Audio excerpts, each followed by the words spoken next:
ಸ್ನೇಹಿತರೆ, ಮೀಡಿಯಾ ಮಾಸ್ಟರ್ಸ್ಗೆ ಸ್ವಾಗತ ಸುಸ್ವಾಗತ.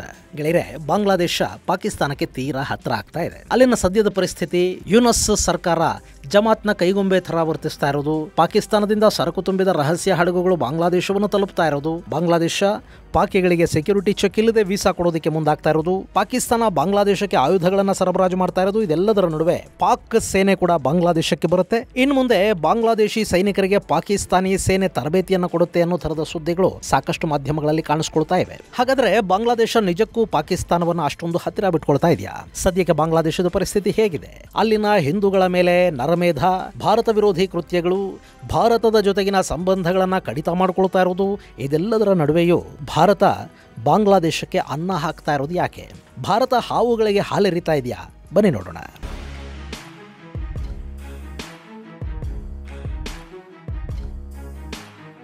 ಗೆಳೆಯರೆ, ತಮ್ಮ ಪಕ್ಕದಲ್ಲಿ ಎಂಥ ನೆರೆ ಹೊರೆ ಇರಬೇಕು ಅನ್ನೋದನ್ನ ನಿರ್ಧಾರ ಮಾಡುವ ಅವಕಾಶ ಯಾವ ದೇಶಕ್ಕೂ ಇರೋದಿಲ್ಲ ನಿಜ. ಆದ್ರೆ ಇರೋರನ್ನ ಹೇಗೆ ಇಟ್ಕೋಬೇಕು ಅನ್ನೋದನ್ನ ನಿರ್ಧರಿಸೋದು ಮತ್ತು ಯಾರನ್ನ ಎಲ್ಲಿ ಹೇಗೆ ಇಡಬೇಕು ಅನ್ನೋದನ್ನ ಡಿಸೈಡ್ ಮಾಡೋದು ಬುದ್ಧಿವಂತಿಕೆ ಅಂತ ಅನ್ನಿಸ್ಕೊಳ್ಳುತ್ತೆ. ಆದ್ರೆ ಬಾಂಗ್ಲಾದೇಶದ ವಿಷಯದಲ್ಲಿ ಭಾರತ ಎಲ್ಲೋ ಎಡವ್ತಾ ಇದೆ ಅನ್ನೋ ಅನುಮಾನಗಳು ಈ ವಿಷಯದಲ್ಲಿ ಉಂಟಾಗದೇ ಇರೋದಿಲ್ಲ. ಬಾಂಗ್ಲಾದ ಪ್ರಧಾನಿ ಶೇಖ್ ಹಸೀನಾ ಭಾರತಕ್ಕೆ ಓಡಿ ಬಂದ್ರು. ಆಶ್ರಯ ಕೇಳ್ಕೊಂಡು ಬಂದವರಿಗೆ ಅನ್ನ ಆಸರೆ ಕೊಡೋದು ಧರ್ಮ. ಜೊತೆಗೆ ಆಕೆ ಬಾಂಗ್ಲಾದ ಪ್ರಧಾನಿಯಾಗಿದ್ದಷ್ಟು ದಿನ ಭಾರತದ ಜೊತೆ ಉತ್ತಮ ಸಂಬಂಧಗಳನ್ನೇ ಇಟ್ಟುಕೊಂಡಿದ್ರು. ಈ ಹಿಂದೆ ಕೂಡ ಆಕೆಗೆ ಭಾರತವೇ ಆಶ್ರಯ ಕೊಟ್ಟಿತ್ತು. ಆಕೆ ಈ ಬಾರಿ ಕೂಡ ಭಾರತಕ್ಕೆ ಓಡಿ ಬಂದ್ರು, ಆಶ್ರಯ ಪಡ್ಕೊಂಡ್ರು. ಅಲ್ಲಿವರೆಗೆ ಓಕೆ. ಆ ನಂತರ ಬಾಂಗ್ಲಾದೇಶಕ್ಕೆ ಅಮೆರಿಕದ ಡೀಪ್ ಸ್ಟೇಟ್ ನ ಕೈಗೊಂಬೆ ಯುನಸ್ ಬಂದು ಅಧಿಕಾರವನ್ನು ವಹಿಸಿಕೊಂಡ. ಆತನ ಹಿಂದೆ BNP ಮತ್ತು ಜಮಾತೆ ಇಸ್ಲಾಮಿ ಪಕ್ಷಗಳಿದ್ವು. BNP ಭಾರತವನ್ನ ಸ್ವಲ್ಪ ಮಟ್ಟಿಗೆ ದ್ವೇಷ ಮಾಡೋ ಪಕ್ಷ ಅನ್ನೋದು ನಿಜ. ಅದಕ್ಕೆ ಕಾರಣ ಭಾರತ ಹಾಗೂ ಹಸೀನಾ ನಡುವಿನ ಸಂಬಂಧಗಳು. ಆದ್ರೆ ಜಮಾತ್ ಅನ್ನೋದು ಹಾಗಲ್ಲ. ಅದು ಪಾಕಿಸ್ತಾನವನ್ನ ಬೆಂಬಲಿಸುವ, ಪಾಕಿಸ್ತಾನಿಯ ಐಡಿಯಾಲಜಿಯನ್ನ ಇಟ್ಟುಕೊಂಡಿರುವ, ಈಗಲೂ ಕೂಡ ಬಾಂಗ್ಲಾದೇಶ ಪಾಕಿಸ್ತಾನದ ಭಾಗನೇ ಆಗಲಿ ಅಂತ ಆಸೆ ಪಡುವ ಕಟ್ಟರ್ ಇಸ್ಲಾಮಿಕ್ ಮುಲ್ಲಾಗಳು ಹಾಗೂ ಮತಾಂಧರಿಂದ ಕೂಡಿದ, ಯಾವ ಆಂಗಲ್ ಅಲ್ಲೂ ರಾಜಕೀಯ ಪಕ್ಷ ಅನ್ನಿಸಿಕೊಳ್ಳೋದಕ್ಕೆ ಅರ್ಹತೆ ಇಲ್ಲದ ಒಂದು ಅನಾಗರಿಕ ಮತಾಂಧರ ಗುಂಪು. ಅದು ಈಗ ಬಾಂಗ್ಲಾದ ಹೊಸ ನಾಯಕ ಯುನಸ್ನ ತನ್ನ ಕೈಯಲ್ಲಿ ಇಟ್ಕೊಂಡಿದೆ. ಗೆಳೆಯರೆ, ವಯಸ್ಸಾಗ್ತಾ ಆಗ್ತಾ ಸಾಮಾನ್ಯವಾಗಿ ಮನುಷ್ಯನಿಗೆ ಆಧ್ಯಾತ್ಮಿಕತೆಯ ಕಡೆಗೆ ಹೆಚ್ಚು ಆಕರ್ಷಣೆ ಶುರುವಾಗುತ್ತೆ. ಪಾಪ ಪುಣ್ಯಗಳ ಲೆಕ್ಕಾಚಾರ ಶುರುವಾಗುತ್ತೆ ಅಂತ ಹೇಳ್ತಾರೆ. ಅದೊಂದು ಸೈಕಾಲಜಿ. ಆದ್ರೆ ಬಾಂಗ್ಲಾದೇಶದಲ್ಲಿನ ಈ ಮತಾಂಧ ವೃದ್ಧರಿಗೆ ವಯಸ್ಸಾಗ್ತಿದ್ದ ಹಾಗೆ ನಾವು ಎಷ್ಟು ಕಾಫಿರರ ಮನೆ ಹಾಳು ಮಾಡಿದ್ವಿ, ಎಷ್ಟು ಜನರನ್ನ ಬಲವಂತವಾಗಿ ಇಸ್ಲಾಮಿಗೆ ಮತಾಂತರ ಮಾಡಿದ್ವಿ, ಎಷ್ಟು ಇಸ್ಲಾಮಿಕ್ ಬ್ರದರ್ಹುಡ್ ಅನ್ನ ಅಪ್ಪಿಕೊಂಡ್ವಿ ಅನ್ನೋದರ ಮೇಲೆ ಅವರ ಪುಣ್ಯದ ಪಟ್ಟಿ ಬೆಳೆಯುತ್ತೆ ಅನ್ನೋ ಭ್ರಮೆ ಶುರುವಾಗುತ್ತೆ. ಅದು ಬಾಂಗ್ಲಾದಲ್ಲಿ ಈಗ ಆಗ್ತಾ ಇದೆ. ಅಲ್ಲಿಂದ ದುಬೈಗೆ ಹಾಗೂ ಇನ್ನಿತರ ಅರಬ್ ದೇಶಗಳಿಗೆ ಹೋಗಿ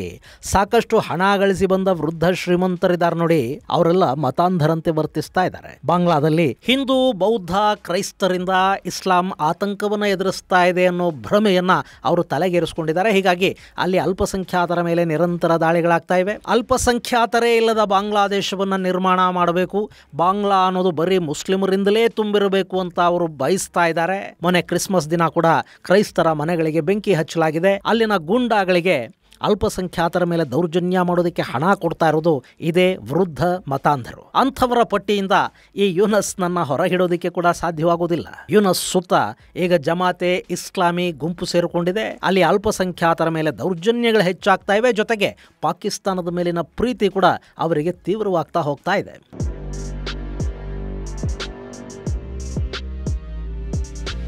ಪಾಕಿಸ್ತಾನ ಹಾಗೂ ಬಾಂಗ್ಲಾದೇಶಗಳ ಸಂಬಂಧದ ಬಗ್ಗೆ ನಿಮಗೆ ಹೆಚ್ಚು ಹೇಳಬೇಕಾಗಿಲ್ಲ. ಒಂದು ಕಾಲಕ್ಕೆ ಬಾಂಗ್ಲಾದೇಶ ಅನ್ನೋದು ಪೂರ್ವ ಪಾಕಿಸ್ತಾನ ಅಂತ ಕರೆಸ್ಕೊಳ್ತಾ ಇತ್ತು. ಅಷ್ಟೇ ಅಲ್ಲ, ಪಾಕಿಸ್ತಾನ ಅನ್ನೋ ಇಸ್ಲಾಮಿಕ್ ದೇಶದ ಐಡಿಯಾ ಹುಟ್ಟುಕೊಂಡಿದ್ದು ಎಲ್ಲೋ ರಾವಲ್ಪಿಂಡಿಯಲ್ಲೋ ಕರಾಚಿಯಲ್ಲೋ ಅಲ್ಲ, ಬದಲಿಗೆ ಇದೇ ಇವತ್ತು ಬಾಂಗ್ಲಾದೇಶ ಅಂತ ಕರೆಯಲ್ಪಡುವ ಬಂಗಾಳಿ ಮುಸ್ಲಿಮರು ಹೆಚ್ಚಿದ್ದ ಪೂರ್ವ ಬಂಗಾಳದ ನೆಲದಲ್ಲಿ. ಮುಂದೆ ಪಾಕಿಸ್ತಾನದ ರಚನೆ ಆಯಿತು. ಭಾರತಕ್ಕೆ ಪಶ್ಚಿಮ ಭಾಗದಲ್ಲಿದ್ದದ್ದು ಪಾಕಿಸ್ತಾನ ಆಯಿತು. ಇವತ್ತಿನ ಬಾಂಗ್ಲಾದೇಶ ಪೂರ್ವ ಪಾಕಿಸ್ತಾನ ಅಂತ ಕರೆಸ್ಕೊಳ್ತು. ಪಶ್ಚಿಮದಲ್ಲಿದ್ದವರ ಶಕ್ತಿ ಹೆಚ್ಚಾಯಿತು. ಪೂರ್ವ ಪಾಕಿಸ್ತಾನಿಗಳನ್ನ ಪಶ್ಚಿಮದವರು ಕೇರ್ ಮಾಡೋದಕ್ಕೆ ಹೋಗಲಿಲ್ಲ. ಹೀಗಾಗಿ ಇವರು ನಮಗೆ ಬೇರೆ ದೇಶನೇ ಬೇಕು ಅಂದ್ಕೊಂಡ್ರು. ಭಾರತದ ಸಹಾಯ ಪಡ್ಕೊಂಡು ಬೇರೆ ದೇಶನೂ ಮಾಡಿಕೊಂಡ್ರು. ಅದಾಗಿ 53 ವರ್ಷಗಳಾಗಿ ಹೋಗಿವೆ. ಈಗ ಪಾಕಿಸ್ತಾನ ಮತ್ತು ಬಾಂಗ್ಲಾದೇಶ ಮತ್ತೆ ಬಾಯಿ ಆಗೋದಿಕ್ಕೆ ಹೋಗ್ತಾ ಇವೆ. ಬಾಂಗ್ಲಾದ ಮುಖ್ಯಸ್ಥ ಯುನಸ್ ಮೊನ್ನೆ ಈಜಿಪ್ಟ್ನಲ್ಲಿ ಪಾಕಿಸ್ತಾನದ ಪ್ರಧಾನಿ ಶಹಬಾಜ್ ಶರೀಫ್ ಜೊತೆ ಮಾತುಕತೆ ನಡೆಸಿದ ನಂತರ ಎರಡೂ ದೇಶಗಳ ನಡುವಿನ ಸಂಬಂಧಗಳ ಬಗ್ಗೆ ಹೊಸ ಸುದ್ದಿಗಳು, ವದಂತಿಗಳು ಸುದ್ದಿಗಳು ಹುಟ್ಟುತ್ತಾ ಇವೆ. ಅದರಲ್ಲಿ ಒಂದು, ಬಾಂಗ್ಲಾದೇಶದ ಸೇನೆಗೆ ತರಬೇತಿ ಕೊಡೋದಕ್ಕೆ ಪಾಕಿಸ್ತಾನದ ಸೇನೆ ಬಾಂಗ್ಲಾಗೆ ಬರುತ್ತೆ ಅನ್ನೋದು. ಅಕಸ್ಮಾತ್ ಅದು ನಿಜಾನೇ ಆದರೆ ಅದಕ್ಕಿಂತ ನಾಚಿಕೆಗೇಡಿನ ವಿಷಯ ಬಾಂಗ್ಲಾಗೆ ಮತ್ತೊಂದಿರೋದಕ್ಕೆ ಸಾಧ್ಯನೇ ಇಲ್ಲ. ಯಾಕೆ ಅಂದ್ರೆ, ಯಾವ ಪಾಕಿಸ್ತಾನದ ಸೇನೆ ಬಾಂಗ್ಲಾದೇಶದಲ್ಲಿ ಮಂಡಿಯೂರಿ ಕುಳಿತು ಶರಣಾಯ್ತೋ ಅದೇ ಸೇನೆ ಯುದ್ಧ ಗೆದ್ದವರಿಗೆ 50 ವರ್ಷಗಳ ನಂತರ ಯುದ್ಧದ ತರಬೇತಿ ಕೊಡುತ್ತೆ ಅಂದ್ರೆ ನಾಚಿಕೆಗೇಡಿನ ವಿಷಯ ಅಲ್ವೇ ಅದು. ಆದ್ರೆ ಈ ಸುದ್ದಿಗಳನ್ನೀಗ ಬಾಂಗ್ಲಾದೇಶದ ಸೇನೆ ನಿರಾಕರಿಸ್ತಾ ಇದೆ. ಪಾಕ್ ಸೇನೆ ಬಾಂಗ್ಲಾಗೆ ಬರುತ್ತೆ ಅನ್ನೋ ಎಲ್ಲ ಸುದ್ದಿಗಳು ನಿರಾಧಾರ ಅಂತ ಬಾಂಗ್ಲಾದೇಶದ ಸೇನೆ ಹೇಳಿದೆ. ಸದ್ಯಕ್ಕಂಥ ಯಾವ ಮಾತುಕತೆಯೂ ಆಗಿಲ್ಲ, ಅಂಥ ಯಾವ ಪ್ರಸ್ತಾವನೆಯೂ ನಮ್ಮ ಮುಂದಿಲ್ಲ ಅಂತ ಅವ್ರು ಹೇಳ್ಕೋತಾ ಇದ್ದಾರೆ. ಬಹುಶಃ ಇದ್ರೂ ಕೂಡ ಸದ್ಯಕ್ಕೆ ಅವರು ಅದನ್ನ ಮುಂದೂಡುತ್ತಲೂ ಇರಬಹುದು. ಆದ್ರೆ ಬಾಂಗ್ಲಾದೇಶ ಪಾಕಿಸ್ತಾನದಿಂದ ಆಯುಧಗಳನ್ನ ತರಿಸಿಕೊಳ್ತಾ ಇದೆ ಅನ್ನೋ ಸುದ್ದಿ ಮಾತ್ರ ಸುಳ್ಳಲ್ಲ ಮತ್ತು ಅದನ್ನ ಬಾಂಗ್ಲಾದೇಶ ನಿರಾಕರಿಸೋದಕ್ಕೆ ಕೂಡ ಹೋಗಿಲ್ಲ. ಗೆಳೆಯರೆ, ಬಾಂಗ್ಲಾದೇಶ ಮೊನ್ನೆ ಟರ್ಕಿಯಿಂದ ತರಿಸ್ಕೊಂಡ 6 ಬೈರಕ್ಟರ್ ಡ್ರೋನ್ಗಳನ್ನ ಭಾರತದ ಗಡಿಯಲ್ಲಿ ಹಾರಿಸಿ ಪೋಸ್ ಕೊಟ್ಟಿದ್ದು ನಿಮಗೆ ಗೊತ್ತಿದೆ ಅಲ್ವಾ? ಅದಾದ ನಂತರ ಪಾಕಿಸ್ತಾನದಿಂದ ಸಾಕಷ್ಟು ಹಡಗುಗಳು ಬಾಂಗ್ಲಾದೇಶಕ್ಕೆ ಬರ್ತಾ ಇವೆ ಅನ್ನೋ ಸುದ್ದಿಯನ್ನ ಭಾರತದ ಬೇಹುಗಾರಿಕಾ ಇಲಾಖೆಗಳು ಕೊಟ್ಟವು. ಅದರಲ್ಲಿ ಪಾಕಿಸ್ತಾನದಿಂದ ಬಾಂಗ್ಲಾದೇಶ ಆರ್ಟಿಲರಿ ಶೆಲ್ಗಳನ್ನ ಆಮದು ಮಾಡಿಕೊಂಡಿದೆ ಅನ್ನೋ ಮಾಹಿತಿ ಹೊರಬಿತ್ತು. ಅದರ ಬೆನ್ನಲ್ಲೇ ಈಗ ಅಬ್ದಾಲಿ 2 ಶಾರ್ಟ್ ರೇಂಜ್ ಮಿಸೈಲ್ ಅನ್ನು ಕೂಡ ಬಾಂಗ್ಲಾ ಪಾಕಿಸ್ತಾನದಿಂದ ಆಮದು ಮಾಡಿಕೊಳ್ಳೋದಕ್ಕೆ ಮುಂದಾಗ್ತಾ ಇದೆ ಅನ್ನೋ ಮಾಹಿತಿಗಳು ಬರ್ತಾ ಇವೆ. ಈ ಅಬ್ದಾಲಿ ಅನ್ನೋದು ಪಾಕಿಸ್ತಾನ ನಿರ್ಮಿತ ಶಾರ್ಟ್ ರೇಂಜ್ ಬ್ಯಾಲಿಸ್ಟಿಕ್ ಮಿಸೈಲ್. ಇದು ಸರಿಸುಮಾರು 300ರಿಂದ 350 ಕಿಲೋಮೀಟರ್ ಹಾರುವ ಸಾಮರ್ಥ್ಯವನ್ನು ಹೊಂದಿದೆ ಅಂತ ಹೇಳ್ತಾರೆ. 1750 kg ತೂಕದ ಸಿಂಗಲ್ ಸ್ಟೇಜ್ ಸಾಲಿಡ್ ಪ್ರಾಪಲೆಂಟ್ ಎಂಜಿನ್ ಅನ್ನು ಹೊಂದಿರುವ ಅಬ್ದಾಲಿಯನ್ನ ಬಾಂಗ್ಲಾದೇಶ ಆಮದು ಮಾಡಿಕೊಳ್ಳೋದಕ್ಕೆ ಪಾಕಿಸ್ತಾನಕ್ಕೆ ಬೇಡಿಕೆಯನ್ನು ಸಲ್ಲಿಸಿದೆ ಅನ್ನೋ ಮಾಹಿತಿಯನ್ನು ಹೊರಹಾಕಿರೋದು ಭಾರತದ ಡಿಫೆನ್ಸ್ ರಿಸರ್ಚ್ ವಿಂಗ್.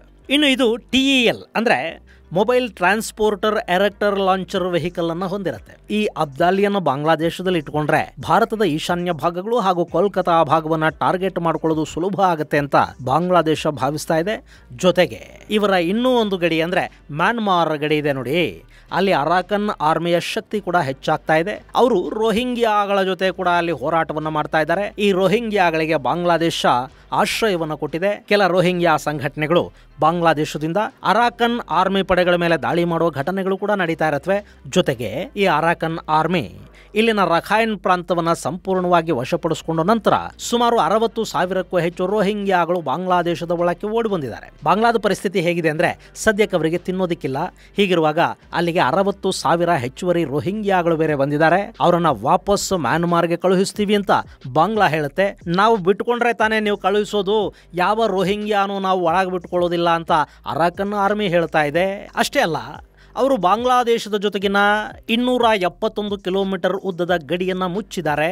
ಬಾಂಗ್ಲಾ ಹಾಗೂ ಮ್ಯಾನ್ಮಾರ್ ನಡುವೆ ಸಂಪರ್ಕ ಕಲ್ಪಿಸುವ ಜಲಮಾರ್ಗಗಳ ಮೇಲೆ ಕೂಡ ದಿಗ್ಬಂಧನವನ್ನು ಹಾಕಿದ್ದಾರೆ. ಹೀಗಾಗಿ ಬಾಂಗ್ಲಾದೇಶ ಈಗ ಮ್ಯಾನ್ಮಾರ್ ಗಡಿಯಲ್ಲಿ ಕೂಡ ಆತಂಕದ ಪರಿಸ್ಥಿತಿಯನ್ನು ಎದುರಿಸ್ತಾ ಇದೆ. ಸೊ ನಾವು ನಮ್ಮ ಆಯುಧ ಶಕ್ತಿಯನ್ನ ಹೆಚ್ಚು ಮಾಡ್ಕೋತಾ ಇದ್ದೀವಿ ಅಂತ ಬಾಂಗ್ಲಾದೇಶ ಹೇಳ್ಕೊಳ್ತಾ ಇದೆ.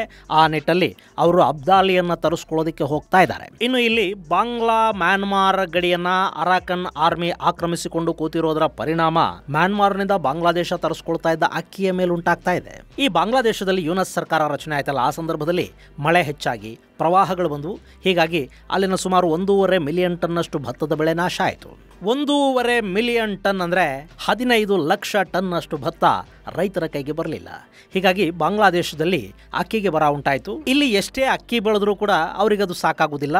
ಅವರು ಅಕ್ಕಿಯನ್ನ ಭಾರತ, ಮ್ಯಾನ್ಮಾರ್, ಥೈಲ್ಯಾಂಡ್, ವಿಯೆಟ್ನಾಂಗಳಿಂದ ಪ್ರತಿ ವರ್ಷ ಆಮದು ಮಾಡ್ಕೋತಾರೆ.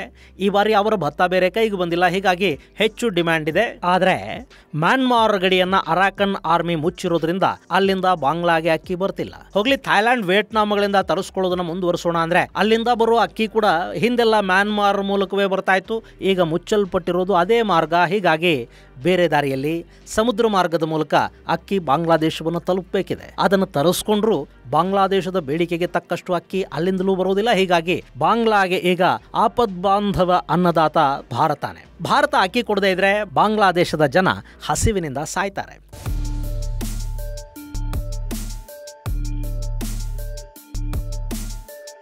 ಇನ್ನು ಭಾರತದಲ್ಲಿ ಹೇಗೆ ಅಂದ್ರೆ, ಒಂದ್ ಕಡೆ ಬಾಂಗ್ಲಾ ಜೊತೆ ನಾವು ವ್ಯಾಪಾರವನ್ನು ಮಾಡೋದಿಲ್ಲ ಅಂತ ತ್ರಿಪುರಾ, ಪಶ್ಚಿಮ ಬಂಗಾಳ, ಅಸ್ಸಾಂ ಕಡೆಗೆ ದೆಹಲಿಯ ವರ್ತಕರು ಕೂಡ ಹೇಳಿದ್ದಾರೆ. ಅವರು ತಾವು ಮಾಡ್ತಾ ಇದ್ದ ರಫ್ತುಗಳನ್ನ ನಿಲ್ಲಿಸಿದ್ದಾರೆ. ಆದ್ರೆ ನಮ್ಮಲ್ಲಿ ಎಲ್ಲ ಒಂದೇ ತರ ಇರೋದಿಲ್ಲ ನೋಡಿ. ಮೊನ್ನೆ ಬಾಂಗ್ಲಾದೇಶ ಅಕ್ಕಿಗಾಗಿ ಒಂದು ಟೆಂಡರ್ ಕರೀತು. ಅದರಲ್ಲಿ ಭಾರತದ ವ್ಯಾಪಾರಿಯೊಬ್ಬ ಭಾಗವಹಿಸಿದ್ದ. ಅವನೀಗ ಬಾಂಗ್ಲಾದೇಶಕ್ಕೆ 2 ಲಕ್ಷ ಟನ್ ಅಷ್ಟು ಅಕ್ಕಿಯನ್ನ ಕಳುಹಿಸಿಕೊಟ್ಟಿದ್ದಾನೆ. ಈ ಆಮದನ್ನ ಭಾರತ ಸರ್ಕಾರ ಮನಸ್ಸು ಮಾಡಿದ್ರೆ ನಿಲ್ಲಿಸಬಹುದಿತ್ತು, ಬಾಂಗ್ಲಾಗೆ ಅಕ್ಕಿ ಕೊಡೋದಿಲ್ಲ ಅಂತ ಹೇಳಬಹುದಿತ್ತು. ಆದ್ರೆ ನಮ್ಮ ದೇಶ ಗೊತ್ತಲ್ಲ, ಇವರು ದಾನವೀರ ಕರ್ಣನ ವಂಶಸ್ಥರು. ಶತ್ರುವಿಗೆ ಕವಚ ಕುಂಡಲಗಳನ್ನ ಬೇಕಾದರೂ ಬಿಚ್ಕೊಟ್ಟು ಒಳ್ಳೆಯವರು ಅನ್ನಿಸ್ಕೊಂಡು ಬಿಡೋ ಚಪಲ ಇವ್ರದ್ದು. ಹಿಂಗಾಗಿ ಬಾಂಗ್ಲಾದೇಶಕ್ಕೆ ಭಾರತದಿಂದ ಅಕ್ಕಿ ಹೋಗ್ತಾ ಇದೆ. ಹಾಗಂತ ಈಗ ಮಾರಾಟ ಮಾಡ್ತಾ ಇರೋ ಅಕ್ಕಿ ಕೂಡ ಅವರಿಗೆ ಸಾಕಾಗತ್ತೆ ಅಂತೇನಲ್ಲ. ಅವರ ಅಗತ್ಯ ಈ ವರ್ಷ 10,000 ಟನ್ ಅಂತ ಅಲ್ಲಿನ ಸಚಿವ ಹೇಳಿದಾನೆ. ಇನ್ನೂ ಅವರಿಗೆ ಅಕ್ಕಿ ಬೇಕು. ಈಗ ಸಿಗ್ತಾ ಇರೋ ಅಕ್ಕಿ ಒಂದಷ್ಟು ತಿಂಗಳುಗಳ ಕಾಲ ಅವರನ್ನ ಹಸಿವಿನಿಂದ ಕಾಪಾಡುತ್ತೆ. ಬೀಸೋದೊಣ್ಣೆ ತಪ್ಪಿಸ್ಕೊಂಡ್ರೆ 1000 ವರ್ಷ ಆಯಸ್ಸು ಅಂತಾರಲ್ಲ, ಹಾಗೆ ಆಮೇಲೆ ಬೇರೆ ಬೇರೆ ದಾರಿಗಳನ್ನು ಹುಡುಕೊಳ್ಳೋದಕ್ಕೆ ಅವರಿಗೆ ಅವಕಾಶ ಕೂಡ ಇರುತ್ತೆ. ಇನ್ನು ಇಲ್ಲಿ ಅಕ್ಕಿಯನ್ನ ಭಾರತದಿಂದಲೇ ಆಮದು ಮಾಡ್ಕೋಬೇಕು ನೋಡಿ.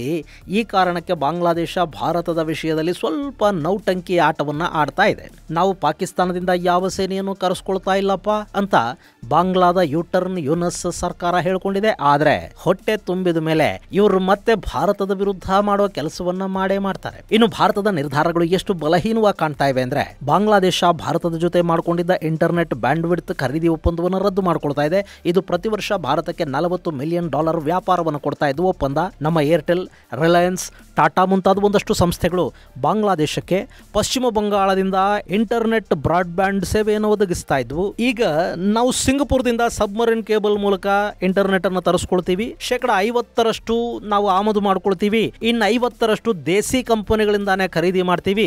ಭಾರತದ ಇಂಟರ್ನೆಟ್ ನಮಗೂ ಬೇಡ, ಅದು ಕಾಸ್ಟ್ಲಿ ಆಗ್ತಾ ಇದೆ ಅಂತ ಬಾಂಗ್ಲಾದೇಶ ಹೇಳ್ತಾ ಇದೆ. ಅಷ್ಟೇ ಅಲ್ಲ, ಬಾಂಗ್ಲಾದೇಶದ ಮೂಲಕ ನಮ್ಮ ಈಶಾನ್ಯ ರಾಜ್ಯಗಳಿಗೆ ಹೋಗ್ತಾ ಇದ್ದ ಇಂಟರ್ನೆಟ್ ಸೌಲಭ್ಯವನ್ನು ಕೂಡ ಬಾಂಗ್ಲಾದೇಶ ಕಡಿತ ಮಾಡ್ತಾ ಇದೆ. ಆದರೆ ನಾವು ನೇಪಾಳದಿಂದ ನಮ್ಮ ಗ್ರಿಡ್ಗಳ ಮೂಲಕ ಬಾಂಗ್ಲಾದೇಶಕ್ಕೆ ಕರೆಂಟ್ ಅನ್ನು ಕೊಡ್ತಾ ಇದ್ದೀವಿ. ಇದನ್ನು ಮೂರ್ಖತನ ಅನ್ನಬೇಕಾ ಅಥವಾ ಬೇರೆ ಯಾವುದಾದ್ರೂ ಪದ ಇದಕ್ಕಿದೆಯಾ ಗೊತ್ತಿಲ್ಲ. ಇದು ಗೆಳೆಯರೆ, ಭಾರತ ಅಕ್ಕಿ ಕೊಟ್ರೆ ಅದನ್ನೇ ತಿಂದು ಭಾರತದ ವಿರುದ್ಧ ಪಾಕಿಸ್ತಾನದಿಂದ ಆಯುಧಗಳನ್ನು ತರಿಸಿಕೊಳ್ಳುವ ಬಾಂಗ್ಲಾದೇಶದ ಬಗೆಗಿನ ಒಂದಷ್ಟು ಮಾಹಿತಿ. ಇನ್ನು ಬಾಂಗ್ಲಾಗೆ ಪಾಕಿಸ್ತಾನದ ಸೇನೆ ಹೋಗುತ್ತಾ, ಅದು ಫೆಬ್ರವರಿಯ ನಂತರ ಅಂತ ಹೇಳಲಾಗ್ತಾ ಇದೆ. ಈ ಬಗೆಗಿನ ಸುದ್ದಿಗಳನ್ನು ಬಾಂಗ್ಲಾದೇಶ ನಿರಾಕರಿಸಿದ್ರೂ ಕೂಡ ಅವರನ್ನು ನಂಬೋದಕ್ಕಾಗೋದಿಲ್ಲ. ಆಯುಧಗಳಂತೂ ಹೋಗ್ತಾ ಇವೆ, ನಾಳೆ ಸೈನಿಕರು ಹೋಗಬಹುದು. ಮುಂದಿನ ಸಂಚಿಕೆಯಲ್ಲಿ ಮತ್ತಷ್ಟು ವಿಶೇಷಗಳ ಜೊತೆ ಮತ್ತೆ ಭೇಟಿಯಾಗೋಣ. ಅಲ್ಲಿವರೆಗೆ ಜೈ ಹಿಂದ್, ಜೈ ಕರ್ನಾಟಕ.